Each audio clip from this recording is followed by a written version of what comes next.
ഇന്നലെ ഞാനും തറയിൽ പിതാവും തിരുവനന്തപുരത്തായിരുന്നു. എനിക്ക് അദ്ദേഹത്തിൻ്റെ പ്രസംഗം അവിടെ കേൾക്കാനുള്ള ഭാഗ്യമുണ്ടായി. ഇവിടെ അതുമീതെ ഇന്ന് അദ്ദേഹം പറഞ്ഞ കാര്യങ്ങൾ ശരിക്കും നമ്മളുടെ ഹൃദയത്തിൽ മാത്രമല്ല നമ്മുടെ മനസ്സിൽ തട്ടുന്ന ചില കാര്യങ്ങൾ അദ്ദേഹം പറഞ്ഞു. നമ്മളെല്ലാവർക്കും ഇതിനെക്കുറിച്ച് ശ്രദ്ധ വയ്ക്കണം. കാരണം ഒരു സംശയവുമില്ല, നിങ്ങളാണ് കേരളത്തിൻ്റെ ഭാവി.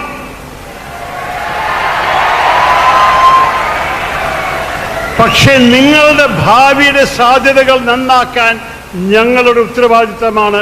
ആ ഉത്തരവാദിത്തം എൻ്റെ തലമുറ പൂർത്തിയാക്കിയിട്ടില്ല, ഒരു നല്ലൊരു ജോലി ചെയ്തിട്ടില്ല എന്നാണ് യാഥാർത്ഥ്യം. നേരിട്ടൊരു കാര്യം എനിക്ക് പറയാൻ തോന്നുന്നത്, നിങ്ങളെല്ലാവരും ഇവിടെ ഇരിക്കുന്നു.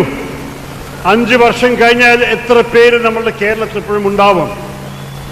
ഞാൻ ഓരോ കോളേജ് കോൺവൊക്കേഷനിലും ഹൈസ്കൂൾ ഗ്രാജുവേഷനിലും പോകുമ്പോൾ എന്താ ഞാൻ കാണുന്നത്? പലവരോടും ഞാൻ അവർക്ക് പ്രൈസും ഓണേഴ്സും ഡിപ്ലോമയും കൊടുക്കുമ്പോൾ ഞാൻ ചോദിക്കും, എന്താ നിങ്ങളുടെ ഉദ്ദേശം? പലവരുടെയും ഉദ്ദേശമാണ് കേരളം വിട്ടു പോവാൻ, വേറെ വല്ല സംസ്ഥാനങ്ങൾക്ക് അല്ലെങ്കിൽ വേറെ വല്ല രാജ്യങ്ങൾക്ക്. ഒരു പയ്യനോട് ഞാൻ ചോദിച്ചു, എന്തുകൊണ്ടാണ് നിങ്ങളിങ്ങനെ പോകാൻ ആഗ്രഹിക്കുന്നത്? എല്ലാ ക്വാളിഫിക്കേഷനും ഉണ്ടല്ലോ, ഇവിടെ പ്രവർത്തിച്ചൂടെ? അദ്ദേഹം പറഞ്ഞു, സാറേ എനിക്ക് എന്താ ഉള്ളത് കേരളത്തിൽ? കേരളം ഒരു ഓൾഡ് ഏജ് ഹോമായി മാറി വന്നില്ലേ എന്ന് ചോദിച്ചു. ഞാൻ അത്ഭുതപ്പെട്ടു. എന്താ പറയാൻ മറുപടിയായിട്ട്? ഒരു വിധത്തിൽ സ്റ്റാറ്റിസ്റ്റിക്സ് നോക്കുകയാണെങ്കിൽ ഹി ഈസ് റൈറ്റ്. ഇന്ത്യ മൊത്തം നോക്കുകയാണെങ്കിൽ 25 വയസ്സിൻ്റെ താഴെയുള്ള പോപ്പുലേഷൻ 50.1%, 50.1% are under 25. കേരളത്തിൽ എന്താണ് യാഥാർത്ഥ്യം? Only 23% are under 25. വേറെ എല്ലാവരും എവിടെയാ? ചിലവർ ജനിച്ചിട്ടേ ഇല്ല. നമ്മുടെ മലയാളി കുടുംബങ്ങൾ ചുരുങ്ങി വരുന്ന സൈസിൽ. അഥവാ 2021 നമ്മുടെ സർക്കാർ ഒരു സെൻസസ് നടത്തിയിട്ടുണ്ടെങ്കിൽ അതിൽ നമ്മൾ ഭാരതത്തിൻ്റെ ആദ്യത്തെ പ്രദേശമായി മാറിയിട്ടുണ്ടാവും. പോപ്പുലേഷൻ ചുരുങ്ങാൻ 2011 മുതൽ 2021 വരെ കേരളത്തിൻ്റെ പോപ്പുലേഷൻ്റെ നെഗറ്റീവ് ഗ്രോത്ത് റേറ്റ് ആണ്. നമ്മളുടെ എണ്ണം ചുരുങ്ങുന്നു. പക്ഷെ അത് മാത്രമല്ല പ്രശ്നം. ജനിച്ചവരിവിടെ വളർന്ന ശേഷം സ്ഥലം വിടുന്നു. അത് ഗൾഫിലായാലോ വിദേശ രാജ്യങ്ങളിലായാലോ വേറെ സംസ്ഥാനത്തിലായാലോ കേരളത്തിൽ ഭാവി കാണുന്നില്ല. ഇത് വലിയൊരു ദുഃഖം നിറഞ്ഞൊരു കാര്യമാണ് കേരളക്കാര്. കാരണം നമ്മളുടെ ഭാവി കെട്ടുന്ന ചുമതല നിങ്ങളുടെ ആണെങ്കിൽ, നിങ്ങളിവിടെ ഇല്ലെങ്കിൽ ആരാണ് നമ്മുടെ ഭാവി കെട്ടാൻ പോകുന്നത്? ആ കുട്ടിയുടെ വാചകം കേരള ഒരു ഓൾഡ് ഏജ് ഹോം അല്ലേ എന്ന് ചോദിച്ചപ്പോൾ എനിക്ക് അതുമീത് തോന്നി. കാരണം ഓൾഡ് ഏജിൽ തിരിച്ചു വരുന്ന മലയാളികളുടെ എണ്ണവും ചുരുക്കാൻ തുടങ്ങിക്കഴിഞ്ഞു. നിങ്ങളെല്ലാവർക്കും അറിയാം, ഒരു കാലത്തിൽ 40-45 വർഷമായിട്ട് നമ്മുടെ മലയാളികൾ ഗൾഫിൽ പോകുന്നുണ്ടായിരുന്നു, ഗൾഫ് ബൂമായിട്ട്. ആദ്യത്തെ തലമുറ അവിടെ പ്രവർത്തിച്ചു, കാശ് നാട്ടിലേക്ക് അയച്ചു, ഇവിടെ നല്ല വീടുകൾ പണിതു, എല്ലാം നന്നാക്കി. എന്നിട്ട് അവർ റിട്ടയർമെൻറ്റ് വന്നപ്പോൾ അവർ സുഖമായിട്ട് നാട്ടിലേക്ക് തിരിച്ചു വന്നു. രണ്ടാമത്തെ തലമുറയുടെ അനുഭവം അതല്ല. അവരും ആദ്യം കാശ് അച്ഛനമ്മയ്ക്ക് കൊടുത്തയക്കുന്നുണ്ട്. പക്ഷെ അവരുടെ മക്കൾ അവരുടെ ഒപ്പം ഗൾഫിലാണ്. മക്കൾ ഗൾഫിൽ വളരുമ്പോൾ അവിടുത്തെ ഇൻ്റർനാഷണൽ സ്കൂൾസൊക്കെ പഠിച്ചിട്ട് വലിയ എണ്ണം വിദേശത്തിലാണ് ഗ്രാജുവേറ്റ് സ്റ്റഡി, യൂണിവേഴ്സിറ്റി സ്റ്റഡി എന്ന് വേണ്ടി പോകുന്നത്. അത് കഴിഞ്ഞിട്ട് അവർ ജോലി എടുക്കുന്നത് വിദേശ രാജ്യങ്ങളാണ്, അമേരിക്കയിലും കാനഡയിലും യൂറോപ്പിലും ഒക്കെ പോകുന്നത്. എന്നിട്ട് അവരുടെ അച്ഛനും അമ്മയും ഗൾഫിൽ റിട്ടയർമെൻ്റ് എടുക്കുമ്പോൾ അച്ഛനമ്മയോട് പറയും, നിങ്ങൾ എന്തിനാണ് നാട്ടിലേക്ക് തിരിച്ചു പോകുന്നത്? നിങ്ങൾ അച്ഛനും അമ്മയ്ക്കും വേണ്ടി വീട് നന്നാക്കി കൊടുത്തു, പക്ഷേ ഞങ്ങളുടെ അടുത്ത് വന്നിരിക്കൂ, നിങ്ങളുടെ ഗ്രാൻഡ് ചിൽഡ്രൻ്റെ ഒപ്പം നമ്മളൊപ്പം സുഖിക്കൂ. അതുകൊണ്ട് ഒരു വലിയ എണ്ണം retired prosperous Gulf Malayalees are not coming back to Kerala. കേരളത്തിലേക്ക് വരുന്നില്ല. അപ്പം ഇതെല്ലാം നോക്കുമ്പോൾ കേരളത്തിൻ്റെ സ്ഥിതി കുറച്ചൊരു അത്ഭുതമാണ്. പല വിധത്തിലും നമ്മളുടെ ഹ്യൂമൻ ഡെവലപ്മെൻറ്റ് ഇൻഡിക്കേറ്റേഴ്സ് അമേരിക്കയെ പോലെയാണ്. നമ്മൾ നോക്കിയാൽ സാക്ഷരത നമ്മളുടെ ലിറ്ററസി റേറ്റ് അമേരിക്കക്കാട് കൂടുതലാണ്. നമ്മുടെ number of doctors per 1 lakh population Bharatam അമേരിക്കയെ പോലെയാണ്. കേരളം അമേരിക്കയെ പോലെയാണ്. ഭാരതം ഒരിക്കലുമല്ല, കേരളം അമേരിക്കയെ പോലെയാണ്. നഴ്സുമാർ, number of hospital beds per patient, എല്ലാ സമയത്തും നമ്പർ ഓഫ് ന്യൂസ് പേപ്പേഴ്സിന് we are ahead of America. കേരളത്തിൽ മാധ്യമങ്ങളുടെ ശക്തിയുണ്ട്. അമേരിക്കയിൽ ഓരോരോ വർഷം മാധ്യമ പത്രങ്ങളൊക്കെ അടിഞ്ഞു പോകുന്നു. അപ്പോൾ ശരിക്കും നോക്കുകയാണെങ്കിൽ കേരളം അമേരിക്കയെ പോലെയാണ് ഒരു വിധത്തിൽ, ഹ്യൂമൻ ഡെവലപ്മെൻറ്റ് ഇൻഡിക്കേറ്റേഴ്സ് വായിക്കുകയാണെങ്കിൽ. പക്ഷേ നമ്മളുടെ പെർ ക്യാപിറ്റ ഇൻകം അമേരിക്കയിലെ 1/20 ആണ്. 5% അവരുടെ പെർ ക്യാപിറ്റൽ ഇൻകമിൻ്റെ. അപ്പം നമ്മൾ ഇത് സസ്റ്റെയിൻ ചെയ്യാൻ എങ്ങനെ പോകുന്നു? ഒരു സർക്കാരിന് ഒരു നാട് നടത്തണമെന്നുണ്ടെങ്കിൽ റവന്യൂ ആവശ്യമുണ്ട്. ഇപ്പോൾ കേരള സർക്കാർ കടത്തിലാണ്. ഇവിടെ ഇരിക്കുന്ന എല്ലാ മലയാളികളും ടെക്നിക്കലി 1.5 ലക്ഷം രൂപ കടത്തിലാണ് ജനിച്ച് വളർന്നിരിക്കുന്നത്. ഈ കേരള സർക്കാരിൻ്റെ കാശില്ലാത്ത കാരണം. മിനിങ്ങാന്ന് കേരള ഹൈക്കോടതിയിൽ ഒരു 76 വയസ്സായ ഒരു വിധവ വന്നിട്ട് പറഞ്ഞു, എനിക്ക് 3 മാസമായിട്ട് പെൻഷൻ കിട്ടിയിട്ടില്ല സർക്കാരിൻ്റെന്ന്, എനിക്ക് ജീവിക്കാൻ ഒരു മാർഗമില്ല. അപ്പോൾ ഹൈക്കോടതി ജഡ്ജ് സർക്കാരിനെ വിളിച്ചു, എന്തിനാണ് ഈ സ്ത്രീന് നിങ്ങൾ പെൻഷൻ കൊടുക്കാത്തത്? സർക്കാർ പറഞ്ഞു, ഞങ്ങൾക്ക് പെൻഷൻ കൊടുക്കാനുള്ള കാശില്ല. അപ്പോൾ ജഡ്ജ് കോമെന്റ് ചെയ്തു, ഈ കാശില്ലാത്ത സർക്കാരിനോട് ഞാൻ എങ്ങനെ ആവശ്യപ്പെടും? ഇത് അന്യായമാണ്. ഈ സ്ത്രീന് അവകാശമാണ് ഈ പെൻഷൻ. പക്ഷെ കൊടുക്കാൻ കാശില്ലെങ്കിൽ ഞാൻ അവരോട് കൊടുക്കണമെന്ന് പറഞ്ഞാൽ കൂടി എന്താ കാര്യം? ഇതാണ് സംഭവിക്കുന്നത് നമ്മുടെ കേരളത്തിൽ. അതുകൊണ്ടല്ലേ പലവരും ഓടിപ്പോകാൻ ആഗ്രഹിക്കുന്നത്. അവരിവിടെ സാധ്യതകൾ കാണുന്നില്ല. ഞാൻ പല ഉദാഹരണങ്ങൾ ചൂണ്ടിക്കാണിക്കാൻ ഞാൻ നിങ്ങളുടെ ചോദ്യങ്ങൾ ചോദിച്ച് നിങ്ങൾക്ക് മറുപടി വരാൻ ആഗ്രഹിക്കുന്നത്. അതുകൊണ്ട് കൂടുതൽ പറയുന്നെങ്കിലും 1-2 കാര്യങ്ങൾ പറഞ്ഞുതരാം. നമ്മളുടെ കേരളത്തിൽ we have the lowest industrial growth in the country. ഏത് സംസ്ഥാനം നോക്കിയാലും പുതിയ ഫാക്ടറികൾ, പുതിയ മാനുഫാക്ചറിങ് ഔട്ട്ലെറ്റ്സ്, പുതിയ SMEs ഒക്കെ സ്ഥാപിക്കുന്നുണ്ട്. അതെല്ലാവരും തൊഴിലുണ്ടാക്കുന്ന പ്രവർത്തനങ്ങളാണ്. കേരളത്തിൽ എല്ലാം വെച്ച് താഴെ നമ്പറാണ് ഇവിടെ സ്ഥാപിക്കുന്നത്. ആർക്കും ഇവിടെ വന്നിട്ട് അവരുടെ പൈസ ഇൻവെസ്റ്റ് ചെയ്യാനുള്ള ധൈര്യമില്ല. ഞാൻ ആദ്യം ഐക്യരാജ്യസഭ വിട്ടപ്പോൾ 2007 കഥയാണിത്. ആ കാലത്തെ ഇവിടെ ഭരിക്കേണ്ടായിരുന്ന ലെഫ്റ്റ് സർക്കാരിൻ്റെ ഇൻഡസ്ട്രീസ് മിനിസ്റ്റർ എൽമരം കരീം അമേരിക്കയിൽ വരുന്നുണ്ടായിരുന്നു. ഞാൻ അദ്ദേഹത്തിന് വേണ്ടി എൻ്റെ സ്വന്തം ചെലവിലൊരു വലിയൊരു ഡിന്നർ നേച്ചു ന്യൂയോർക്കിൽ. അതിൽ പല ഇൻവെസ്റ്റേഴ്സിനെ ക്ഷണിച്ചു ഡിന്നറിൽ. അതിൽ പല മറുനാടൻ മലയാളികൾ, വെരി സക്സസ്ഫുൾ ബിസിനസ് പീപ്പിൾ, അവരെയും ക്ഷണിച്ചു. എന്നിട്ട് കരീംജിയും അദ്ദേഹത്തിൻ്റെ ആ കാലത്ത് ഇൻഡസ്ട്രി സെക്രട്ടറിയും പ്രസൻറ്റേഷനൊക്കെ ചെയ്തു. അതെല്ലാം പോയി നല്ല ഭക്ഷണം കഴിച്ചു, ബില്ല് കൊടുത്തു. അത് കഴിഞ്ഞിട്ട് ആരും ഒരു പൈസയും കൊണ്ടുവരാൻ തയ്യാറായിരുന്നു. ഞാൻ പലവരെയും വിളിച്ച് ചോദിച്ചു, എന്ത് പറ്റിയേ? അവർ ഞങ്ങൾക്ക് വിശ്വാസമില്ല, കേരളത്തിൽ ഞങ്ങളുടെ പണം ഒരിക്കൽ നമ്മൾ ആ പണം വീണ്ടും കാണാൻ സാധിക്കുമോ എന്നൊരു ചോദ്യമുണ്ട്. ഇത് പറഞ്ഞത് ശരിയല്ലെങ്കിലും ഞാൻ കണ്ടിരിക്കുന്നത് പലവരെയും സംശയങ്ങളാണ്. അവിടെ അവർ കാശ് കൊണ്ടുവന്നിട്ട് നമ്മുടെ നാട്ടിൽ ഇൻവെസ്റ്റ് ചെയ്താൽ അതിനെ വല്ല ബ്യൂറോക്രസിയോ വല്ല പോളിറ്റിക്സോ വന്നിട്ട് തടസ്സപ്പെട്ടിട്ട് അവർ കാശെല്ലാം നഷ്ടപ്പെടുമെന്നാണ്. ഇൻവെസ്റ്റേഴ്സിന് അതല്ലേ വലിയ ഭയം. ഞാൻ എപ്പോഴും ചൂണ്ടിക്കാണിക്കുന്നൊരു കാര്യമാണ്, ഭാരതത്തിൽ ദുഃഖത്തിൻ്റെ ഒരു കാര്യമാണ്, പല സംസ്ഥാനങ്ങളിൽ കർഷകരുടെ ആത്മഹത്യ ഉണ്ടായിട്ടുണ്ട്. പക്ഷെ ഭാരതത്തിൽ ആകെ ഒരൊറ്റ സംസ്ഥാനത്തിലെ ഇൻവെസ്റ്റേഴ്സിൻ്റെ ആത്മഹത്യ ഉണ്ടായിട്ടുള്ളൂ. അത് കേരളത്തിലാണ്. ഈ കഴിഞ്ഞ 10 വർഷത്തിൽ 3 ഇൻവെസ്റ്റേഴ്സ് അവരുടെ കാശ് എല്ലാം ഇവിടെ മുടക്കിയ ശേഷം, ചിലപ്പോൾ ലൈഫ് സേവിങ്സ് കൂടി ആയിരുന്നു, അതിനെ ഓരോരോ തടസ്സങ്ങൾ പറ്റിയിട്ട് രാഷ്ട്രീയക്കാരും ബ്യൂറോക്രസിയും കൂടി അതിനെ പറ്റിച്ചു എന്ന് പറഞ്ഞിട്ട് അവർ ആത്മഹത്യ ചെയ്ത കഥകൾ. അപ്പം ഇതെല്ലാം കേൾക്കുമ്പോൾ എന്തുകൊണ്ടാണ് ഞാനിത് പറയുന്നത്?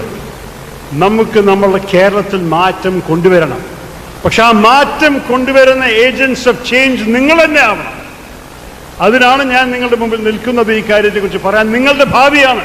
It is your future that is at stake. നമുക്ക് 1-2 കാര്യങ്ങൾ ശരിക്കും നോക്കണമെന്നുണ്ടെങ്കിൽ, പ്രധാനപ്പെട്ടത് നമ്മുടെ എഡ്യൂക്കേഷൻ സിസ്റ്റമിൻ്റെ ഒരു കുറവാണ്. സ്കൂൾ എഡ്യൂക്കേഷൻ ഫസ്റ്റ് ക്ലാസ്സാണ്. ഞാൻ തറയിൽ പിതാവ് പറഞ്ഞ പോലെ എല്ലാ പ്രസംഗത്തിലും എനിക്ക് വലിയ അഭിമാനത്തോടെ ക്രൈസ്തവ സഭയെ എനിക്ക് നല്ലപോലെ പ്രേസ് ചെയ്യാനുള്ള അവസരമുണ്ട്. സെയിൻറ്റ് എലിയാസ് കുര്യാക്കോസ് ചാവരുടെ കാലം മുതൽക്ക് ജാതിയും മതമൊന്നും ചിന്തിക്കാതെ പാവപ്പെട്ട കുട്ടികളെയും കൂടി ഒരേ ക്ലാസ് റൂം ഇരുത്തി ഒരേ ബെഞ്ചിലിരുത്തി പഠിപ്പിക്കാൻ തുടങ്ങിയത് ക്രിസ്ത്യൻ ചേർച്ച് തന്നെ ആയിരുന്നു. അത് മാത്രമല്ല, പാവപ്പെട്ട കുട്ടികൾക്ക് വീട്ടിൽ ഭക്ഷണം കിട്ടില്ല എന്ന് മനസ്സിലാക്കിയിട്ട് ആദ്യം സ്കൂളിൽ ഭക്ഷണം കൊടുക്കാൻ തുടങ്ങിയതും ക്രിസ്ത്യൻ ചേർച്ചസ് ആയിരുന്നു. നമ്മളിപ്പോൾ മിഡ് ഡേ മീലിനെ കുറിച്ചൊക്കെ MGR മുതൽ കമ്മ്യൂണിസ്റ്റ് ഭരണം വരെ അതിൻ്റെ ക്രെഡിറ്റ് എടുക്കുന്നുണ്ട്. പക്ഷെ ശരിക്ക് 160 വർഷം മുമ്പ് ക്രിസ്ത്യൻ ചേർച്ചസ് കേരളത്തിൽ ചെയ്ത ഒരു പ്രാക്ടീസാണ് കുട്ടികൾക്ക് ഭക്ഷണം കൊടുക്കുക. അതുപോലെ തന്നെ the teaching profession was invented in Kerala by churches. ഈ പള്ളിക്കൂടത്തിൽ ആരായിരുന്നു പഠിപ്പിക്കുന്നതായിരുന്നു? ആദ്യം വോളണ്ടിയർ ടീച്ചേഴ്സായിരുന്നു.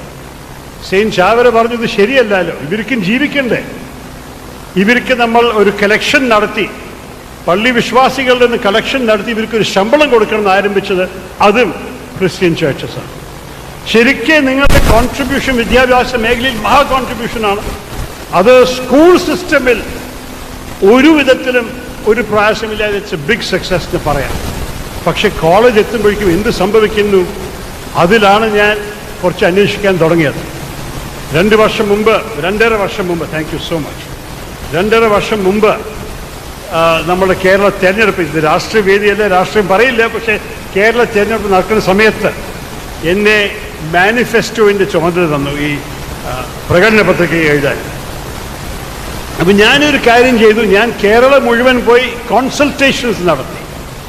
അതിൻ്റെ അർത്ഥം എൻ്റെ അഭിപ്രായം പറയുന്ന പകരം ജനങ്ങളുടെ അഭിപ്രായം അറിയട്ടെ, എന്താ അവര് ഒരു മാനിഫെസ്റ്റോയിലും ഒരു ഭരണത്തിലും കാണാൻ ആഗ്രഹിക്കുന്നത്. ശരിക്കും കണ്ണു തുറക്കുന്ന പല കാര്യങ്ങൾ കണ്ടുപിടിച്ചു. ഞാൻ കൊച്ചിയിൽ ചില IT പ്രൊഫഷണൽസിനൊപ്പം, കോഴിക്കോടിൽ ചില പിന്നെ പരിസ്ഥിതിയെ ഇൻട്രസ്റ്റ് ഉള്ള ആൾക്കാരും ചില വിദ്യാഭ്യാസ മേഖലയിലെ ആൾക്കാരും ഓരോരോ കോളേജിൽ കയറി സംസാരിച്ചു. കുട്ടികളുടെ ഐഡിയാസ് ഞാൻ ആവശ്യപ്പെട്ടു, എന്താണ് അവരാഗ്രഹിക്കുന്നത് കാണാൻ. ആ പല ഐഡിയാസ് കണ്ടിട്ട് ഞങ്ങളുടെ UDF മാനിഫെസ്റ്റോയിൽ ഒരു പോയിന്റ് ഉൾപ്പെടുത്തി, കേരളം ഒരു ഹയർ എഡ്യൂക്കേഷൻ റിഫോംസ് കമ്മീഷൻ സ്ഥാപിച്ചിട്ട് അതിൽ അഡ്മിനിസ്ട്രേറ്റേഴ്സും എഡ്യൂക്കേഷനിസ്റ്റും മാത്രമല്ല വിദ്യാർത്ഥികളെയും ഉൾപ്പെടുത്തണം, എംപ്ലോയേഴ്സിനെയും ഉൾപ്പെടുത്തണം ഞാൻ ആവശ്യപ്പെട്ടു.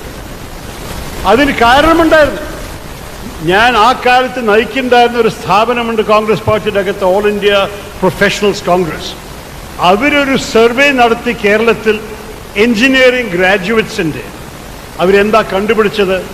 66% എൻജിനീയറിംഗ് ഗ്രാജുവേറ്റ്സ് ഇപ്പം ചെയ്യുന്ന ജോലികളിൽ അവർ എൻജിനീയറിംഗ് ഡിഗ്രി ആവശ്യമില്ല. 66% of Kerala's engineering graduates are today doing jobs that do not require an engineering degree. അതിൻ്റെ അർത്ഥം എന്താണ്? ഒന്നുമില്ലെങ്കിൽ അവർ പഠിച്ചതിലൊരു ഉപയോഗമില്ല, അല്ലെങ്കിൽ അവർ പഠിക്കുന്നു പക്ഷേ മാർക്കറ്റിന് അവർ ക്വാളിഫിക്കേഷൻ്റെ ആവശ്യമില്ല, അല്ലെങ്കിൽ മാർക്കറ്റേ ഇല്ല. ഇതൊക്കെയാണ് ബുദ്ധിമുട്ടുകൾ. അപ്പോൾ എൻ്റെ അഭിപ്രായത്തിൽ ഞാൻ പറഞ്ഞു, നമ്മൾ എല്ലാവരും അഭിപ്രായം മനസ്സിലാക്കിയിട്ട് നമ്മൾ വിദ്യാഭ്യാസ മേഖലയെ ഒരു റിയൽ വേൾഡിൽ ബന്ധപ്പെടുത്താൻ നമ്മൾ ശ്രമം നടത്തണം. ഒരു കുട്ടി സെൻറ്റ് തെരേസാസ് കോളേജിലായിരുന്നു, എന്നോട് പറഞ്ഞു, സാറ് എന്തുകൊണ്ട് ഞങ്ങൾ കോളേജിൽ പഠിക്കുമ്പോഴേക്ക് തന്നെ ഞങ്ങൾക്ക് ഇന്റേൺഷിപ്പ് കിട്ടിക്കൂടാ? എന്തിനാണ് ഞങ്ങൾ വെറും സമ്മർ ഹോളിഡേയ്സിലോ അല്ലെങ്കിൽ ഗ്രാജുവേഷൻ കഴിഞ്ഞിട്ടോ ഇന്റേൺഷിപ്പ് ചെയ്യണത്? ഞങ്ങൾക്കും ഈ വേൾഡ് ഓഫ് വർക്കിനെ കുറിച്ചൊരു പരിചയം വേണ്ടേ? എനിക്ക് നല്ലൊരു ഐഡിയ തോന്നി. നമ്മളെല്ലാവരും കോളേജ് പഠിക്കുമ്പോൾ എത്ര മണിക്കൂറാണ് ക്ലാസ് റൂമിൻ്റെ അകത്തോ, എത്ര മണിക്കൂറാണ് ഹോംവർക്കിലോ എസ്സേ റൈറ്റിങ്ങിലോ ലൈബ്രറിയിലോ ചിലവാക്കുക? നമ്മൾക്ക് എല്ലാ ദിവസവും ഒരു 3 മണിക്കൂറെങ്കിലും ഒരു പൊട്ടൻഷ്യൽ എംപ്ലോയറിന് കൊടുക്കാനുണ്ടാവുമല്ലോ. ഈ കാലത്ത് പ്രത്യേകിച്ച് ഓൺലൈൻ വർക്ക് ചെയ്യാനുള്ള സാധ്യതയുള്ള സ്ഥിതിയിൽ imagine if you can tie up with a potential employer while you are in college, do an internship. 2 ഗുണമുണ്ടാവും. അവർക്ക് താങ്കളെ പരിചയമുണ്ടാവും, ഇയാൾക്ക് കഴിവുണ്ട്, ഈ പെൺകുട്ടി നന്നായി പ്രവർത്തിക്കണം, നന്നായി എഴുതുന്നു, അല്ലെങ്കിൽ നന്നായി സംസാരിക്കുന്നു, whatever it may be. ഒരേ സമയം നിങ്ങൾക്ക് അവരെക്കുറിച്ച് പരിചയമുണ്ടാവും. Maybe you will decide you don't like that area of work. നമ്മൾ പഠിക്കുമ്പോൾ നമ്മൾക്ക് ചില താല്പര്യങ്ങളുണ്ടാവും, ചില സബ്ജക്ട്സ് ഭയങ്കര ഫാസിനേറ്റിംഗ് ആയി തോന്നും. പക്ഷെ അതിൽ ഇടപെട്ട ശേഷം നമ്മൾ പറയാം, അയ്യോ ഇത് എനിക്ക് വേണ്ടല്ലോ. ആ അവസരവും കിട്ടും ഇന്റേൺഷിപ്പ് വഴിക്ക്. അത് എന്തുകൊണ്ട് ചെയ്തുകൂടാ? ഒരൊറ്റ കാരണം, നമ്മളുടെ സംസ്ഥാന സർക്കാർ ഒരു ഇൻസെൻറ്റീവും കൊടുക്കുന്നില്ല, എംപ്ലോയേഴ്സിനും കൊടുക്കുന്നില്ല, കോളേജസിനും കൊടുക്കുന്നില്ല ഇങ്ങനെ ഒരു പ്രോഗ്രാം നയിക്കാൻ. ഒരു കാര്യം എനിക്ക് ഇഷ്ടപ്പെട്ടത്, എൻ്റെ ഐഡിയ UDF മാനിഫെസ്റ്റോയിൽ ഉണ്ടായിരുന്നു, LDFിൻ്റെ മാനിഫെസ്റ്റോയിൽ ഉണ്ടായിരുന്നില്ല. പക്ഷേ അവരതിനെ എടുത്തു ആ ഐഡിയ. അവർ കേരള റിഫോംസ് കമ്മീഷനെ അവർ പ്രഖ്യാപിച്ചു. പക്ഷെ അതിൽ എഡ്യൂക്കേഷനിസ്റ്റും അധ്യാപകരും മാത്രമേ ഉണ്ടായിരുന്നുള്ളൂ. വിദ്യാർത്ഥികളെ ആരും കൺസൾട്ട് ചെയ്തില്ല, എംപ്ലോയേഴ്സിനെ ആരെയും കൺസൾട്ട് ചെയ്തില്ല. അവർ റിപ്പോർട്ട് ഇറക്കിയിട്ടുണ്ട്, പക്ഷെ അതിന് എന്ത് സംഭവിച്ചു എന്ന് നമ്മൾ ആർക്കും ഒരു പിടുത്തവുമില്ല. ഒരു പബ്ലിസിറ്റി കൊടുത്തിട്ടില്ല, ഒരു ഉദ്ഘാടനം ഉണ്ടായിട്ടില്ല, അതിൻ്റെ റിസൾട്ട് ഏതൊക്കെയാണ് റെക്കമെൻഡേഷൻ സ്വീകരിച്ചതെന്ന് ആരും നമ്മളോടൊന്ന് പറഞ്ഞിട്ടില്ല. അതുകൊണ്ട് അത് സ്ഥാപിച്ചില്ലേ, നമ്മൾ ആരുടെയും ജീവിതത്തിൽ വലിയ വ്യത്യാസം വന്നിട്ടില്ല. ആ വ്യത്യാസം വരണം. കാരണം ഞാൻ വേറൊരു സർവേ വായിച്ച് പഠിച്ചു നോക്കി, എന്തുകൊണ്ടാണ് നമ്മളുടെ യുവാക്കൾ ഈ സംസ്ഥാനം വിട്ടുപോകുന്നത്. ചിലർ പറയുന്നു ബെറ്റർ എഡ്യൂക്കേഷണൽ ഓപ്പർച്യൂണിറ്റി. അതിലൊരു പരിഹാരം കൊണ്ടുവരാൻ നമ്മൾക്ക് സാധിക്കണം. നമ്മുടെ സ്വന്തം സ്ഥാപനങ്ങളെ മെച്ചപ്പെടുത്താനും ബെറ്റർ സിലബസ് കൊണ്ടുവരാനും കൂടുതൽ ഫ്ലെക്സിബിലിറ്റി നമ്മളുടെ കോഴ്സസിൽ ഉണ്ടാക്കാനും ഇന്റേൺഷിപ്സ് വൈൽ സ്റ്റഡിയിങ് ഇൻട്രൊഡ്യൂസ് ചെയ്യാനും അതെല്ലാം ചെയ്യാൻ സാധിക്കും. പ്ലസ് വിദേശത്തു നിന്ന് യൂണിവേഴ്സിറ്റീസ് വരാനുള്ള അനുവാദം ഇപ്പോൾ നമ്മൾക്ക് ഡൽഹിയിൽ നിന്നുണ്ട് ന്യൂ എഡ്യൂക്കേഷൻ പോളിസിയിൽ. അപ്പോൾ വിദേശത്ത് പോയി നിങ്ങളുടെ അച്ഛൻ്റെയും അമ്മയുടെയും കാശ് ചെലവാക്കുന്ന പകരം കേരളത്തിൽ തന്നെ നമുക്ക് ഇന്റർനാഷണൽ സ്റ്റാൻഡേർഡ് എഡ്യൂക്കേഷൻ കൊണ്ടുവരാനുള്ള സാധ്യത ഉണ്ടാവും. We can make Kerala the educational capital of India. പക്ഷെ അതിനു വേണ്ടി കുറച്ചൊരു ശ്രമം, ഒരു വിഷൻ ആവശ്യമുണ്ട്. ഇത് മാത്രമല്ല, ഇതെല്ലാം ചെയ്ത ശേഷം എന്താണ് ഇതിൻ്റെ ഉദ്ദേശം? നിങ്ങൾ നന്നായി പഠിച്ച് നല്ല ഡിഗ്രി എടുത്ത് മോർ ക്വാളിഫൈഡ്, മോർ എംപ്ലോയ്മെൻറ്റ് റെഡിയായി വന്നു കഴിഞ്ഞാൽ എന്തായിരിക്കും നിങ്ങളുടെ ഭാവി? കേരളത്തിൽ തൊഴിലവസരമുണ്ടോ? ജോലികളുണ്ടോ? And the answer, as I said earlier, is no. അതിനും നമ്മൾ വലിയൊരു പരിഹാരം കൊണ്ടുവരണം. അതിന് 3-4 കാര്യങ്ങൾ അത്യാവശ്യമായി ചെയ്യാനുണ്ട്.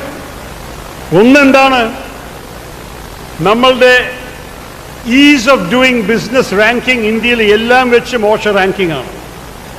അമേരിക്കയിലോ സിംഗപ്പൂരിലോ ഒരു ബിസിനസ് സ്ഥാപിക്കാൻ 3 ദിനമേ ആവശ്യമുള്ളൂ പെർമിഷൻ കിട്ടാൻ, 3 ദിവസം. ഭാരതത്തിൻ്റെ ഓവറോൾ ആവറേജ് 114 ദിവസം ഒരു ബിസിനസ് സ്ഥാപിക്കാനുള്ള പെർമിഷൻസ് ഉണ്ട്. കേരളത്തിലോ 236 ദിവസം. അപ്പോൾ ആ 236 ദിവസം ക്ഷമിക്കണം ഓരോരു പെർമിഷൻ കിട്ടാൻ. ഓരോരു സ്റ്റേജിൽ ഒരു ആസ്പത്രി കെട്ടണമെന്നും കൂടി വേണമെന്നുണ്ടെങ്കിൽ നിങ്ങൾ കെട്ടാൻ 2 വർഷം എടുക്കും, എല്ലാ പെർമിഷൻ കിട്ടാൻ 4 വർഷം എടുക്കും. അതാണ് ജനങ്ങളുടെ അനുഭവം എന്ന് എനിക്കറിയാം. ഞാൻ ആസ്പത്രി കെട്ടിയവരോട് ചോദിച്ചിട്ടുണ്ട്. അപ്പോൾ നമുക്ക് ഒരു കാര്യം മനസ്സിലാക്കേണ്ടത്, നമ്മുടെ ബ്യൂറോക്രാറ്റിക് റെഗുലേഷൻസും ഇതൊക്കെ ഒരു പണ്ട് കാലത്ത് ഏതെങ്കിലും ഒരു ഫോമിൽ 4 കോപ്പി എഴുതി വെച്ചാൽ അത് അന്യായമാവില്ല എന്ന് വിചാരിച്ചവരുടെ ചിന്ത മാറ്റി 90% നമ്മുടെ റെഗുലേഷൻസും പ്രോസസ്സസിനെയും വെട്ടിക്കളയേണ്ടി വരും. നമുക്ക് ഈ നാടിൽ നമ്മുടെ യുവാക്കൾക്ക് ജോലിയാണ് ആവശ്യം. തൊഴിലവസരം ഉണ്ടാക്കാൻ വേണ്ടി നമ്മൾ ബിസിനസ്സിനെ എൻകറേജ് ചെയ്യണം, ഇവർ വന്നിട്ട് ഇൻവെസ്റ്റ് ചെയ്യാൻ. അതിൻ്റെ ഒപ്പം ഒരു ഇൻവെസ്റ്റർ പ്രൊട്ടക്ഷൻ ആക്ട്, ഇത് വലിയ അത്യാവശ്യമാണ്. ഒരു ഇൻവെസ്റ്ററിനെ വിശ്വസിക്കണം, അദ്ദേഹം റിസ്ക് എടുത്തിട്ട് അദ്ദേഹത്തിൻ്റെ ക്യാപിറ്റലിനെ നമ്മുടെ സംസ്ഥാനത്തിൽ കൊണ്ടുവന്നാൽ അത് വെറുതെ നഷ്ടപ്പെട്ടു പോയില്ല. ഒരു രാഷ്ട്രീയക്കാരൻ്റെ എതിർപ്പിൻ്റെ കാരണമോ അല്ലെങ്കിൽ ഒരു ബ്യൂറോക്രാറ്റിൻ്റെ ബ്രൈബ് ആവശ്യപ്പെട്ടിട്ട് കൊടുക്കാത്ത കാരണമോ അതൊന്നും സംഭവിക്കില്ല. കാരണം ഇൻവെസ്റ്റർ പ്രൊട്ടക്ഷൻ ആക്ട് പ്രകാരം law of supply and demand അനുസരിച്ച് അദ്ദേഹം ഒരു പക്ഷേ സക്സീഡ് ചെയ്യും, ഒരു പക്ഷേ പരാജയപ്പെടും. പക്ഷേ സംസ്ഥാനത്തിൻ്റെ കഴിവില്ലായോ കള്ളത്തരമോ രാഷ്ട്രീയ ഒബ്സ്ട്രക്ഷൻ്റെ കാരണമായിട്ടും ഒരിക്കലും ഒരു മനുഷ്യൻ്റെ ബിസിനസ് പൊളിയില്ല എന്ന് ആ വിശ്വാസം കൊടുത്താൽ മാത്രമേ പലവരും കേരളത്തിന് ചരിത്രം അറിയുന്നവർ ഇവിടെ വരുള്ളൂ. അതും ഒരു വലിയൊരു അത്യാവശ്യമാണ്. അതിൻ്റെ ഒപ്പം ഞാൻ ഒരു കാര്യം കൂടി എല്ലാവർക്കും ഇഷ്ടപ്പെടില്ല, പക്ഷെ ഞാൻ പറയാൻ പോകുന്നു. എൻ്റെ വലിയൊരു ആവശ്യമാണ്, നമ്മൾ ഹർത്താലിനെ ബാൻ ചെയ്യണം കേരളത്തിൽ.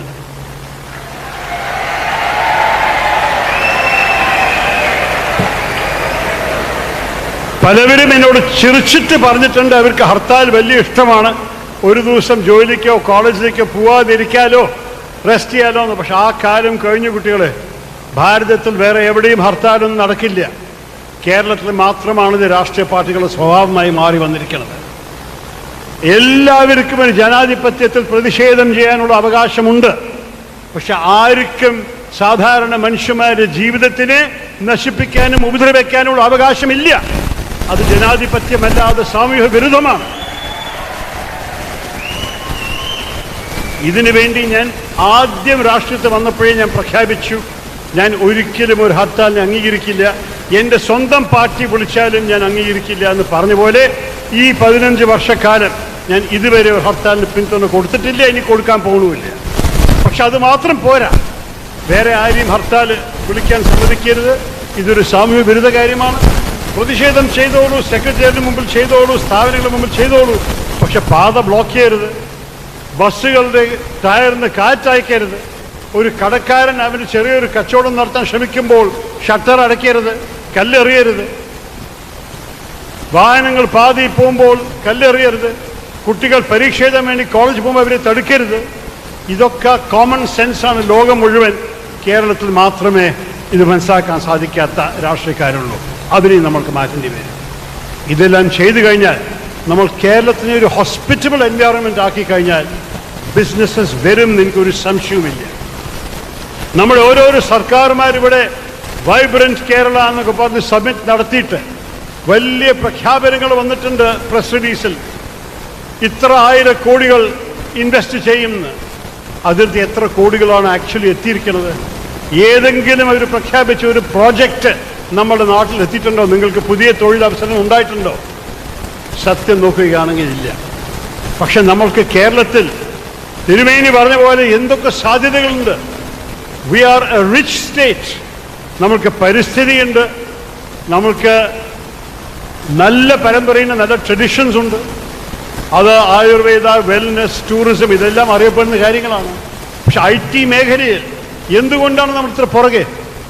IT എക്സ്പോർട്സിൻ്റെ സംസ്ഥാന ലിസ്റ്റ് ഞാൻ നോക്കിയപ്പോൾ നമ്മൾ 23ാം സ്ഥാനത്തിലാണ്. എന്തുകൊണ്ട് നമ്മൾക്ക് ഞാൻ തിരുവനന്തപുരത്ത് ചെയ്ത പോലെ ഇനിയും ടെക് കമ്പനീസ് കേരളത്തിൽ കൊണ്ടുവന്നുകൂടാ? എന്തുകൊണ്ട് അവരോട് ചൂണ്ടിക്കാണിച്ചുകൂടാ?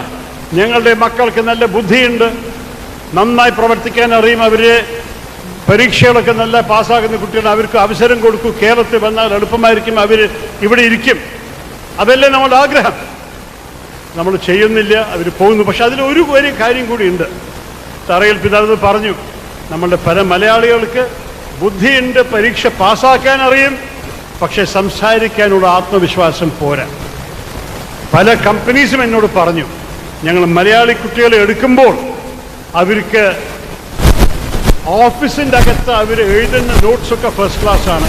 മീറ്റിങ്ങിൽ വിളിച്ചാൽ ഇംഗ്ലീഷിൽ സംസാരിക്കാനുള്ള ധൈര്യം അവർക്കില്ല. ഞങ്ങൾ കസ്റ്റമേഴ്സോ കൺസ്യൂമേഴ്സിൻ്റെ ഒപ്പം ഇൻ്റർഫേസ് ചെയ്യാൻ വേണ്ടി ഒരു മലയാളി ആളെ വെച്ച് അതിന് സംസാരിക്കാനുള്ള ധൈര്യമില്ല. ഇത് മാറണം. എൻ്റെ അഭിപ്രായത്തിൽ നമ്മൾ എല്ലാ ലെവലിലും ഹൈസ്കൂൾ മുതൽ കോളേജ് വരെ നമ്മളുടെ കുട്ടികൾക്ക് സംസാരിക്കാൻ ധൈര്യം കൊണ്ട്. ചെറിയ തെറ്റുകൾ വന്നാലും ഒരു പ്രശ്നമില്ല, തെറ്റ് വന്നോട്ടെ. നമ്മളുടെ ഒരു സെക്കൻഡ് ലാംഗ്വേജ് ആവാം, നമ്മുടെ തേർഡ് ലാംഗ്വേജ് കൂടി ആവാം. ഈ ഗ്ലോബലൈസ്ഡ് ഈ ലോകത്തിൽ നമ്മളെല്ലാവരും ജോലി എടുക്കുമ്പോൾ നമ്മളുടെ സമ്പർക്കം ജർമ്മൻസിൻ്റെ ഒപ്പോ ഫ്രഞ്ചുകാരുടെ ഒപ്പോ സ്പാനിഷുകാരുടെയോ ഇറ്റാലിയൻകാരുടെ ഒപ്പോ ആയിരിക്കും. അവരോടൊപ്പം നമ്മൾ സംസാരിക്കാൻ നമ്മൾക്ക് ഒരു പേടിയും ആവശ്യമില്ല, ഒരു നാണക്കേടും ആവശ്യമില്ല. ഇംഗ്ലീഷ് അവർക്കും ഒരു സെക്കൻഡ് ലാംഗ്വേജോ തേർഡ് ലാംഗ്വേജോ ആണ്. അവരുടെ ഭാഷയിലും തെറ്റുണ്ടാവും, പക്ഷേ നമ്മൾക്ക് അതൊരു സമ്പർക്കം ചെയ്യാൻ ഒരു മീഡിയം ഓഫ് കമ്മ്യൂണിക്കേഷനായിട്ട് അറിയപ്പെടും. ഇതൊക്കെ നമ്മൾ ചെയ്യണം. അത് ചെയ്യാത്തതിന് കുഴപ്പം നമ്മളുടെ തന്നെയാണ്. We can change this. ആ ആത്മവിശ്വാസം വരും. നമ്മളുടെ യുവാക്കൾ കണ്ടു കഴിഞ്ഞാൽ ഈ സംസ്ഥാനത്തിൽ മാറ്റം വരുന്നുണ്ട്, പുതിയൊരു ആവേശം വരുന്നുണ്ട്, പുതിയ സാധ്യതകൾ തുറക്കുന്നുണ്ട്. അതിനാണ് ഞാൻ നിങ്ങളുടെ മുമ്പിൽ നിൽക്കുന്നത്. നിങ്ങളാണ്, you have to be the agents of change. It is your future. How do you get ready for the future? ഈ ഫ്യൂച്ചർ റെഡിനെസ് പറയുന്നത് ചെറിയ കാര്യമല്ല. ഇന്നാൾ 2 വർഷം മുമ്പ് ഓക്സ്ഫോർഡിലത്തെ മാർട്ടിൻ സ്കൂൾ ഒരു സ്റ്റഡി ഇറക്കി. ആ സ്റ്റഡിയിൽ പറയുന്നത് 2030 ഉണ്ടാവാൻ പോകുന്ന ലോകത്തിലുണ്ടാവാൻ പോകുന്ന തൊഴിലവസരത്തിൽ 30% ജോലികൾ ഇന്ന് ലോകത്തിൽ എവിടെയും നിലവിലില്ലാത്ത ജോലികളായിരിക്കും. 30% of the jobs available to you in 2030 will be jobs that do not exist today. Now, how do you prepare for a job that does not exist? How do you study? There is no textbook. The job has not been invented. Each day new jobs are being invented, new ideas are coming up.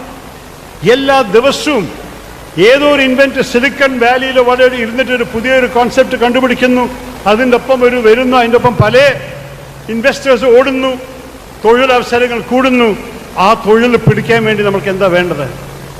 അതിനൊരു simple ഉത്തരമാണ്. Bill Gates എപ്പോഴും ചൂണ്ടിക്കാണിച്ചൊരു കാര്യമാണ് out of the box thinking. എന്താ ഈ out of the box thinking? Box എന്ന് പറഞ്ഞാൽ conventional wisdom. എന്തുകൊണ്ടാണ് ഇതെന്ന് പറഞ്ഞാൽ അതിന് മറുപടി കിട്ടും, ടെക്സ്റ്റ് ബുക്കിലുണ്ടാവും, ടീച്ചർ പറഞ്ഞു തരും, അത് പഠിപ്പിക്കൂ, പരീക്ഷയിൽ എഴുതൂ. പക്ഷെ അത് പോരാ. ഞാൻ എപ്പോഴും പറയും ടീച്ചർമാരോട്, that is the 20th century kind of education. We have to stop educating like that. We cannot teach children what to think. We have to teach children how to think. എന്താ ചിന്തിക്കേണ്ടതെന്നല്ല പഠിപ്പിക്കേണ്ടത്, എങ്ങനെ ചിന്തിക്കേണ്ടതെന്നാണ് പഠിപ്പിക്കേണ്ടത്. അതിൻ്റെ അർത്ഥം എന്താണ്? എന്താ ചിന്തിക്കേണ്ടതെല്ലാം മുമ്പത്തെ പണ്ടത്തെ കണ്ടുപിടുത്തങ്ങളാണ് നമ്മൾ പഠിപ്പിക്കുന്നത് ആൾക്കാർ. എങ്ങനെ ചിന്തിക്കണമെന്ന് ചിന്തിക്കാൻ നിങ്ങൾ ആലോചിക്കുകയാണെങ്കിൽ അത് നമ്മൾ വിചാരിക്കാൻ സാധിക്കാത്ത അൺഫെമിലിയർ ഫാക്ട്സ്, ഫിഗേഴ്സ്, പ്രോബ്ലംസ് നമ്മുടെ മനസ്സിൽ വരുമ്പോൾ how do we figure out an approach to those problems? എങ്ങനെയാണ് അതിനെ നമ്മൾ മനസ്സിലാക്കി? How do we make these strange things familiar? എങ്ങനെ നമ്മൾ അതിൻ്റെ അടുത്ത് വന്നിട്ട് ആ പ്രോബ്ലം പോസ് ചെയ്തതിന് ഒരു പുതിയൊരു അപ്രോച്ച് കണ്ടുപിടിച്ചിട്ട് നമ്മൾ അതിനൊരു പരിഹാരം കൊണ്ടുവരാൻ സാധിക്കുക? അതാണ് ഹൗ ടു തിങ്കിൻ്റെ അർത്ഥം. ഈ ഗൂഗിളിൻ്റെ കാലത്തിൽ you don't need A well filled mind. ഞാൻ എല്ലാ പരീക്ഷയിലും 1ാം റാങ്ക് വാങ്ങിയ ഒരു കുട്ടിയാണ്. ഇത് അസൂയോട് പറയല്ല. I have been first throughout my studies because I had a good short-term memory. പരീക്ഷയ്ക്ക് പഠിച്ചതും ടെക്സ്റ്റ് ബുക്കിൽ എഴുതിയതും ടീച്ചർ നോട്ടൊക്കെ മാസ്റ്റർ ചെയ്യാനും പരീക്ഷയിൽ എഴുതാനും ബുദ്ധിമുട്ടുണ്ടായിരുന്നില്ല. പക്ഷെ അതിനിപ്പോൾ ഒരു ആവശ്യമില്ല. ഇപ്പോൾ കൂടി എനിക്ക് 60 വർഷം മുമ്പ് പഠിച്ച ചില പോയിട്രിയോ ഷേക്സ്പിയറിൻ്റെ വാചകങ്ങളൊക്കെ നിങ്ങളോട് കോട്ട് ചെയ്യാൻ സാധിക്കും. പക്ഷെ നിങ്ങളെല്ലാവരും പറയും, സാറേ നിങ്ങളത് കോട്ട് ചെയ്യുന്നു, ഞങ്ങളുടെ മൊബൈൽ ഫോൺ എടുത്താൽ 1 സെക്കൻഡിൽ ആ കോട്ടിൻ്റെ ശരിക്കുള്ള വാക്കുകൾ പറയാൻ സാധിക്കും. ശരിയാണ്. In the 21st century you can find anything you like on the internet. You don't need a well-filled mind. But what do you need? You need a well-formed mind. നല്ലപോലെ നിറഞ്ഞ മനസ്സല്ല വേണ്ടത്, നല്ല രൂപത്തിൻ്റെ ബുദ്ധിയാണ്, നല്ല രൂപത്തിൻ്റെ ഒരു മനസ്സാണ് ആവശ്യമുള്ളത്. A well-formed mind is a mind that knows how to deal with unfamiliar issues and problems.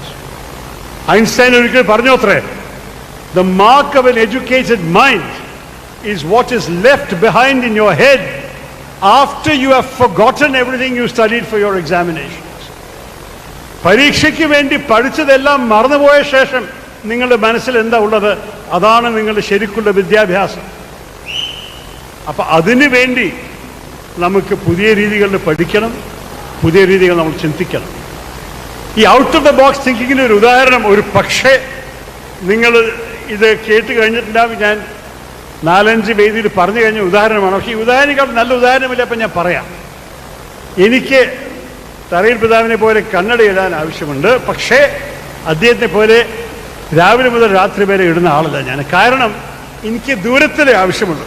ഇവിടെ നമ്മളുടെ ഗസ്റ്റിൻ്റെ പേര് വായിക്കാൻ ഒരു പ്രശ്നമില്ല, എനിക്ക് കണ്ണട ആവശ്യമില്ല. ബാക്ക് റോയിൽ വരെ നിന്നിട്ട് എനിക്കൊരു കൈ വീശുണ്ടെങ്കിൽ അത് കാണാൻ എനിക്ക് സാധിക്കില്ല, അപ്പോഴാണ് കണ്ണട ആവശ്യം.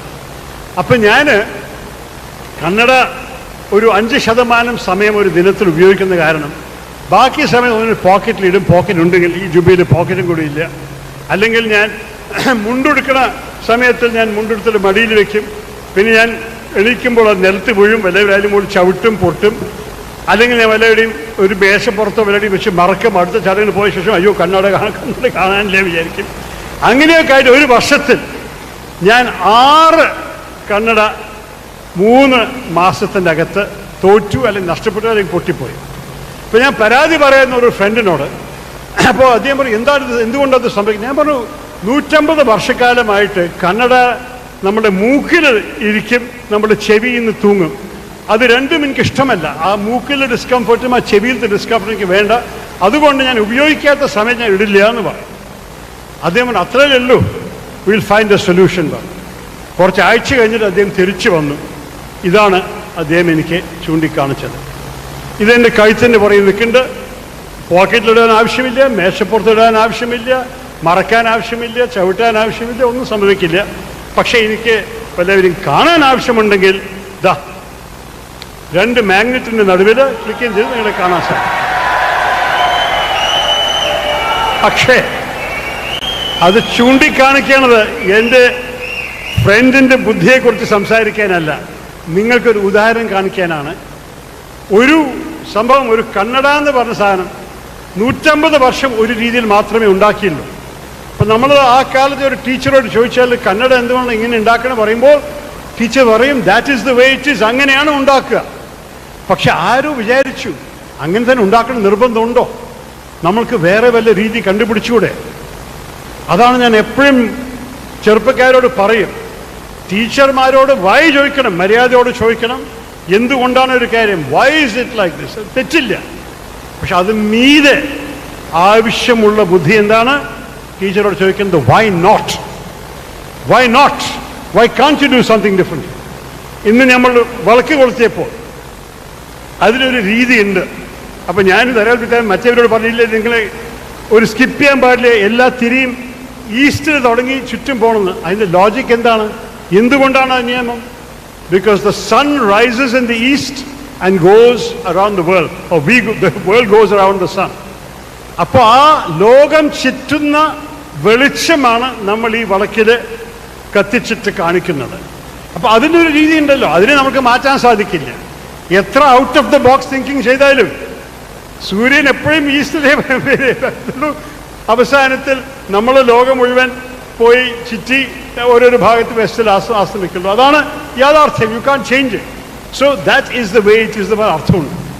പക്ഷേ why should it not be സംതിങ്ങിനെ കുറിച്ച് ചിന്തിക്കുമ്പോൾ ചില കാര്യത്തിൽ പുതിയ ഉത്തരങ്ങൾ കണ്ടുപിടിക്കുക, അതാണ് ഇതിൻ്റെ ഒരു ഉദാഹരണം. നമ്മൾ ഓരോരോ കണ്ടുപിടുത്തം സയൻസ് പഠിക്കുന്ന കുട്ടികൾക്ക് അറിയാം. മാറ്റർ, എല്ലാം മാറ്റർ, മെറ്റീരിയൽ സയൻസാണ്, നിങ്ങൾക്ക് അറിയാമല്ലോ. പ്രോട്ടോൺസ്, ന്യൂട്രോൺസ്, ഇലക്ട്രോൺസ്, എല്ലാറ്റിലും അതൊക്കെ ഉണ്ടാവും. പക്ഷേ ഇത് എല്ലാവരും വിശ്വസിച്ച് കുറച്ച് നൂറ്റാണ്ടുകളായി. ഈ കഴിഞ്ഞ കാലം ആരോ വേറൊരു കണ്ടുപിടുത്തം ചെയ്തു, ആൻറ്റി മാറ്റർ. അപ്പോൾ പ്രോട്ടോൺസും ന്യൂട്രോൺ ഇലക്ട്രോൺസിനെയും ഇല്ലായ്മ ആക്കാൻ ഒരു രീതിയുണ്ട്. It's far to expensive. അത് എങ്ങനെയാണ് ഒരു ദിവസം ശരിക്ക് അഫോർഡബിൾ രീതിയിൽ ചെയ്യാൻ സാധിക്കുക? പക്ഷേ ആ ആൻറ്റി മാറ്ററിൻ്റെ എനർജി ഈ ഭൂമിയെ കൂടി പൊട്ടിത്തെറിക്കാൻ സാധിക്കും. ആ കണ്ടുപിടുത്തം ഒരു ഔട്ട് ഓഫ് ദ ബോക്സ് തിങ്കറാണ്. അദ്ദേഹം സ്കൂളിൽ പഠിച്ചപ്പോൾ വളർത്തിയപ്പോൾ വിചാരിച്ചിട്ടുണ്ടാവും എല്ലാറ്റിലും മാറ്റർ ഉണ്ട്, എല്ലാറ്റിലും സബ്സ്റ്റൻസ് ഉണ്ട്. നമ്മൾ ഫിലോസഫർ ആണെങ്കിൽ നമ്മൾ മായയെക്കുറിച്ച് സംസാരിക്കുക, ഇല്യൂഷൻ. പക്ഷെ അതൊക്കെ പോട്ടെ, യാഥാർത്ഥ്യമായി നമ്മൾ കാണുന്ന ചൂണ്ടിക്കാണിക്കാൻ സാധിക്കുന്ന കാര്യങ്ങളൊക്കെ മാറ്ററാണ്. പക്ഷേ ഇപ്പോൾ ആൻറ്റി മാറ്ററും വന്നിട്ടുണ്ട്. ഗ്രാവിറ്റിയിൽ നമ്മളെല്ലാവരും പറഞ്ഞു, ന്യൂട്ടൺ എന്താ കണ്ട, ആപ്പിൾ അദ്ദേഹം മരത്തിൻ്റെ താഴെ ഇരിക്കുമ്പോൾ ആപ്പിൾ അത് തലത്ത് വീണു. അദ്ദേഹത്തിന് ബുദ്ധി വന്നു, അയ്യോ ഗ്രാവിറ്റിയാണ്, എന്ത് ഉയർന്നിട്ടാലും താഴ്ത്ത് വീഴും. പക്ഷെ ഇപ്പോൾ ആൻറ്റി ഗ്രാവിറ്റിയെക്കുറിച്ച് ആൾക്കാർ കണ്ടുപിടിക്കാൻ തുടങ്ങിയിട്ടുണ്ട്. അപ്പോൾ പുതിയ രീതിയിൽ ചിന്തിക്കാൻ, ഒരു പക്ഷേ ഐൻസ്റ്റൈൻ്റെ കണ്ടുപിടുത്തങ്ങൾ നമ്മൾ 100-150 വർഷം അദ്ദേഹത്തെ ശരിക്ക് ആരും ചാലഞ്ച് ചെയ്യാൻ സാധിക്കാത്ത ഒരു സയൻറ്റിസ്റ്റിനെ കണ്ട ശേഷം ഒരു ദിവസം അദ്ദേഹം കണ്ടുപിടിച്ചത് ഇപ്പോൾ ശരിയല്ല, ഇനിയും ഒരു കണ്ടുപിടുത്തമുണ്ടെന്ന് നമ്മൾ ഒരു പക്ഷേ വായിക്കും. അത് എൻ്റെ കാലത്തായിരിക്കില്ല, പക്ഷെ ഒരു പക്ഷേ നിങ്ങളോ നിങ്ങളുടെ കുട്ടികളുടെ കാലത്തിൽ അങ്ങനെ കണ്ടുപിടുത്തം ഉണ്ടാകും. അപ്പോൾ ഈ accelerating pace of technological change വേഗം വന്നുകൊണ്ടിരിക്കുമ്പോൾ നിങ്ങൾക്കും you have to keep up with it. 2 ഉദാഹരണം മാത്രം അതിനെ നിർത്താം, പിന്നെ നിങ്ങളുടെ ചോദ്യങ്ങൾക്ക് മറുപടി പറയാം.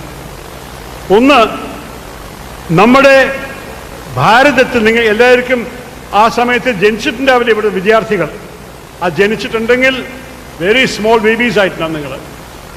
Y2K എന്ന് പറഞ്ഞ് 2000 നമ്മൾ മിലന്യം ആരംഭിക്കുന്ന സമയത്ത് പലർക്കും വലിയൊരു ഭയമുണ്ടായിരുന്നു. എല്ലാ കമ്പ്യൂട്ടേഴ്സ് ലോകത്തിൽ ക്രാഷ് ചെയ്യും. കാരണം അതുവരെ കമ്പ്യൂട്ടേഴ്സിൻ്റെ ഇൻറ്റേർണൽ ഡേറ്റിംഗ് സിസ്റ്റത്തിൽ 2 ഡിജിറ്റ് ഉണ്ടായിരുന്നു. അപ്പോൾ 1975 വെറും 75 എഴുതും, 99 99 0 കഴിഞ്ഞാൽ എന്ത് പറ്റും, എല്ലാ കമ്പ്യൂട്ടറും പൊളിയോന്നായിരുന്നു പേടി. അപ്പോൾ അതിനു വേണ്ടി ലക്ഷക്കണക്കിന് പുതിയ സോഫ്റ്റ്വെയർ എഴുതാൻ ആവശ്യമുണ്ടായിരുന്നു. ഇന്ത്യക്കാരായിരുന്നു അതിൻ്റെ ആ ചുമതല ഏറ്റെടുത്തത്. ഫൈബർ ഓപ്റ്റിക് കേബിൾസൊക്കെ സമുദ്രത്തിന് കായിട്ടിട്ട് ഇന്ത്യ വരെ എത്തിച്ചിട്ട് നമ്മളുടെ ഇന്ത്യൻ സോഫ്റ്റ്വെയർ എഞ്ചിനീയേഴ്സാണ് Y2K-ൻ്റെ വലിയ ഡേഞ്ചർ എന്ന് പറഞ്ഞിട്ട് അവർ സോഫ്റ്റ്വെയർ എഴുതി ലോകം മുഴുവൻ ഇന്ത്യയുടെ സോഫ്റ്റ്വെയർ കഴിവിനെക്കുറിച്ച് പഠിച്ചത്. അതെല്ലാം സംഭവിച്ച ശേഷം Y2K-ൽ ഒന്നും പറ്റിയില്ല, ഒന്നും ക്രാഷായില്ല, എല്ലാം നന്നായി നടന്നു. പക്ഷെ അതോടെ ഇന്ത്യയുടെ റെപ്യൂട്ടേഷൻ കൂടി. ഇന്ത്യക്കാരെല്ലാവരും കമ്പ്യൂട്ടർ എക്സ്പേർട്സാണ്, കമ്പ്യൂട്ടറും സോഫ്റ്റ്വെയറെ കുറിച്ച് എല്ലാം അറിയാവുന്നൊരു വിശ്വാസം ഉണ്ടായിരുന്നു. അതിൻ്റെ ഒപ്പം ഈ കേബിൾസൊക്കെ വന്ന കാരണം നമ്മൾക്ക് പുതിയ ജോലികളുടെ സാധ്യതകൾ വന്നു. അതിൻ്റെ ഒരു ഉദാഹരണമായിരുന്നു മെഡിക്കൽ ട്രാൻസ്ക്രിപ്ഷൻ. നിങ്ങൾ കേട്ടിട്ടുണ്ടോ എന്താ മെഡിക്കൽ ട്രാൻസ്ക്രിപ്ഷൻ? അത് അമേരിക്കയിലൊരു ഡോക്ടർ അദ്ദേഹത്തിൻ്റെ പേഷ്യൻസിനെ കാണുന്നു. പണ്ട് കാലത്ത് അദ്ദേഹം അത് കഴിഞ്ഞിട്ട് അദ്ദേഹം ഈ പേഷ്യൻസിനെ കണ്ട് നോട്ട്സൊക്കെ എഴുതി വെക്കുന്നു. അതിനെ ഒരു സെക്രട്ടറി ടൈപ്പ് ചെയ്യുന്നു. സെക്രട്ടറിക്ക് വലിയ പഠിപ്പും വിദ്യാഭ്യാസമൊന്നുമില്ല, തെറ്റുണ്ടാക്കുന്നു. ഈ ഡോക്ടർ അതിന് സമയം കണ്ടുപിടിച്ച് അതിനെ കറക്റ്റ് ചെയ്യണം, എന്നിട്ടാണ് അവർ നോട്ട്സിനെ എടുത്തു വയ്ക്കാൻ സാധിക്കുക. ആ സെക്രട്ടറിക്ക് ശമ്പളം വേണം, ഓവർ ടൈം കൊടുക്കണം, ലീവ് കൊടുക്കണം, സിക്ക് ലീവ് കൊടുക്കണം, വലിയൊരു ചിലവായ ഒരു ഉത്തരവാദിത്തമായിരുന്നു. അപ്പോൾ അവരെന്ത് പറഞ്ഞ്, ഇന്ത്യക്കാർ കുറച്ചൊക്കെ മെഡിസിൻ പഠിച്ചവർ ഇന്ത്യയിൽ ഇരിക്കുന്നുണ്ട്, ഞങ്ങൾ ഇതെല്ലാം ചെയ്യുന്ന പകരം പേഷ്യൻസിനെ കണ്ട ശേഷം നമ്മുടെ നോട്ട്സ് നമ്മൾ ഡിക്റ്റേറ്റ് ചെയ്യാം, എന്നിട്ട് ഇൻ്റർനെറ്റ് വഴിക്ക് ഞങ്ങൾ രാത്രി കിടക്കാൻ പോകുമ്പോൾ ഇന്ത്യക്ക് അയക്കാം, ഇന്ത്യയിൽ അവിടെ ഉണരായിരിക്കും, അവരിതിനെയൊക്കെ ടൈപ്പ് ചെയ്തിട്ട് ഞങ്ങൾക്ക് അവർ ഉറങ്ങുമ്പോൾ ഞങ്ങൾക്ക് തിരിച്ചയക്കുക, ഞങ്ങൾ രാവിലെ എണീച്ച് നമ്മുടെ ക്ലിനിക്കിൽ വരുമ്പോൾ നോട്ടുകളൊക്കെ വന്നു കഴിഞ്ഞു, പെട്ടെന്ന് നോക്കാം, ചെറിയ തെറ്റുകൾ കറക്റ്റ് ചെയ്യുക, അതോടെ ആയി. വലിയ കാര്യമായി, വലിയൊരു സംഭവമായിരുന്നു മെഡിക്കൽ ട്രാൻസ്ക്രിപ്ഷൻ. അത് വലിയൊരു ബിസിനസ്സായി മാറി വന്നു. അതുമാത്രമല്ല, ആയിരക്കണക്കിന് 10,000 30,000 ആൾക്കാർക്കൊക്കെ ഇതായിരുന്നു ജോലി. ഇന്ത്യയിലൊരു ബൂം ഇൻഡസ്ട്രിയായി മാറി വന്നു, ഒരു സൺറൈസ് ഇൻഡസ്ട്രി ആയിട്ട്.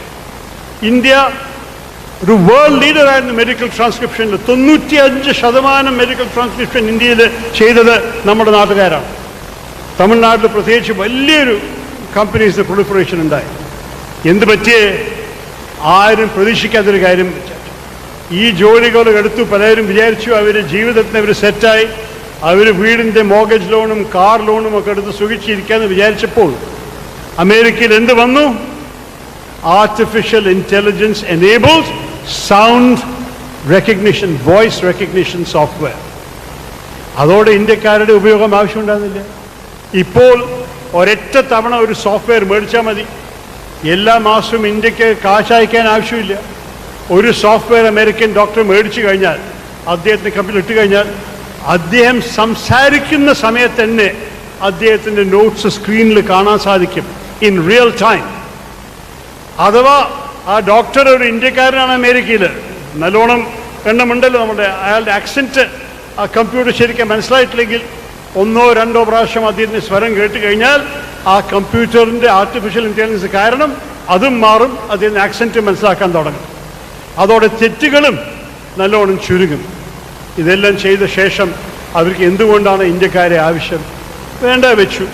ഈ 10, 20, 30 മെഡിക്കൽ ട്രാൻസ്ക്രിപ്ഷൻ കമ്പനീസ്, ഈ 30,000 40,000 മെഡിക്കൽ ട്രാൻസ്ക്രിപ്ഷൻ ചെയ്യുന്ന തൊഴിലൊക്കെ പോയി, നഷ്ടപ്പെട്ടു, അടയ്ക്കേണ്ടി വന്നു. ഇതാണ് ഈ ലോകത്തിൻ്റെ റാപ്പിഡ് ചേഞ്ചിൻ്റെ ഒരു കഥ. പക്ഷെ ആ റാപ്പിഡ് ചേഞ്ച് ഒരു പക്ഷേ എൻ്റെ തലമുറയ്ക്ക് അനുഭവിക്കാൻ ഇത്ര ആവശ്യമുണ്ടായിരുന്നില്ല. നിങ്ങളുടെ തലമുറയ്ക്ക് അത് വരാൻ സാധ്യതയുണ്ടാകും. നിങ്ങൾ തയ്യാറാവണം. ഞാൻ ഇന്ന് ചെയ്യുന്ന ജോലി ഒരു പക്ഷെ നാളെ ഉണ്ടാവില്ല. നാളെ ഒരു പുതിയ ജോലിയായി എനിക്ക് അവസരം കിട്ടുന്നത് മറ്റന്നാളുണ്ടാവില്ല.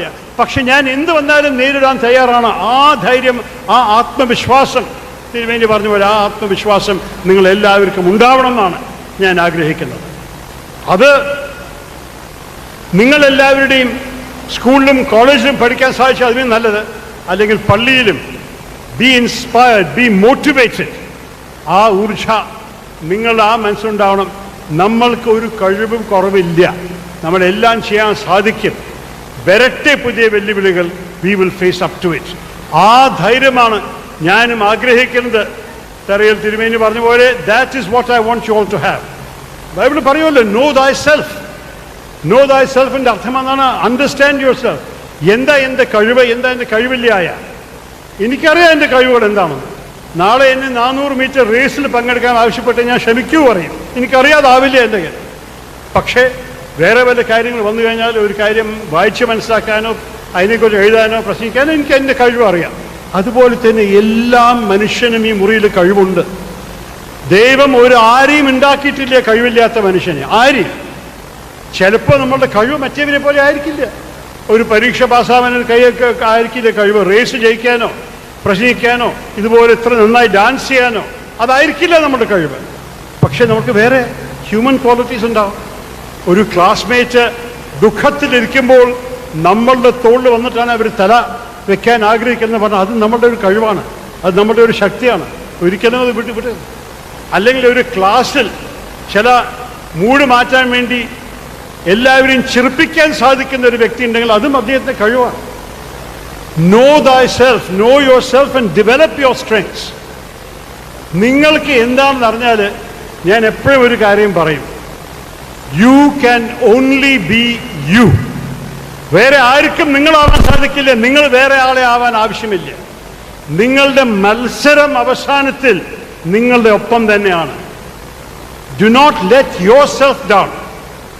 നിങ്ങളുടെ മനസ്സിൽ നിങ്ങളുടെ കഴിവ് മനസ്സിലാക്കിയിട്ടുണ്ടെങ്കിൽ ആ കഴിവിനെ നിങ്ങൾ പൂർത്തിയായിട്ട് ഉപയോഗിക്കണം.